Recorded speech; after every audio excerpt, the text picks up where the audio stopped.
I just cannot believe it. When I found out about this, I said, no, absolutely not. This cannot be real. No one would ever do anything like this. But I was wrong. Kool-Aid. Something that's meant to be enjoyable. Summertime and fun.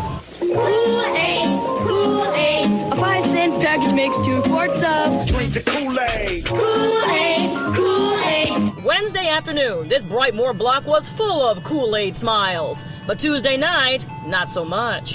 I've lived on this block over 20 years. It's the first time I've ever seen anything like that. Some bad boys were hanging out on Lamphere in front of this old abandoned school building. There were a few other fellas in front of this house across the street.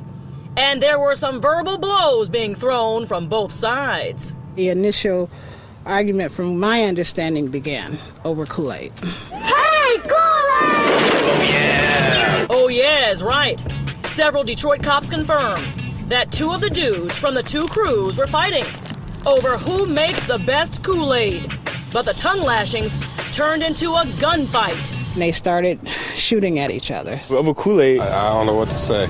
I know, right? Can you believe this? The 2 young men pulled out their pistols and opened fire, but they both missed their intended target.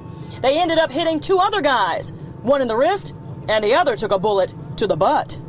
I just don't understand some of the kids today. I just don't get it. Some people ain't got much to live for, so the smallest arguments turn into the biggest things. The way people are, it doesn't take very much. You look at this, you think what?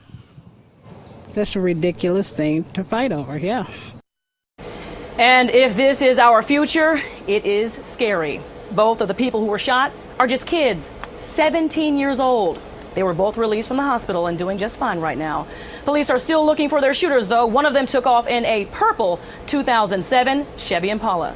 Kool? Now, this is outrageous and also sad, Andrea. We've never seen anything like this before, but what are police saying about this? Sadly, Kool, they say they've seen worse. And one of them told me today that he thinks it's because guns are as easy to get as Tic Tacs, and so many young people have no idea how to solve their problems other than grabbing a gun and shooting. It is a sad, sad state of affairs, my friend. Hopefully, somehow, some way, these kids can learn something from this big mistake. Let's hope so. All right, Andrea, thank you.